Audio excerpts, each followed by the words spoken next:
আজি ঋতুস্মিতা ফুকনে আমাক সকলোকে বগৰী কাটি খুৱাব আৰু তাকো ৰ'দত বহি বগৰী খাম।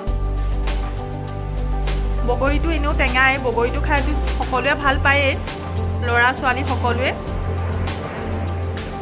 বগৰীটো প্ৰথমতে সৰু সৰুকৈ কাটি লৈছে, তাৰপিছত নিমখ, জলকীয়া আৰু ধনিয়া পাতেৰে আমি সানি ল'ম। খাবলৈ যে কি টেষ্টি হ'ব, লোভৰ পানী পৰি গৈছে দেই। ৰ'দত বহি বগৰী খাম। বগৰীকেইটা মই এটা টেষ্ট কৰিলোঁ পিছে দেই, বগৰীকেইটা বহুত বালিয়া, আৰু বালিয়া বগৰী খাবলৈতো এনেও ভালেই হ'ব।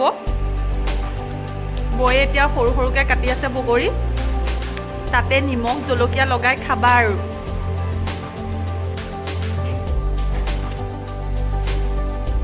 এতিয়া বগৰী কটা হৈ গ'ল, তাৰপিছত আমি জলকীয়াখিনি সৰু সৰুকৈ কাটি দিছোঁ বগৰীৰ ওপৰত। জলকীয়া কটা হৈ গ'ল, তাৰপিছত আমি ধনিয়া পাতকেইটা সৰু সৰুকৈ কাটি দিছোঁ।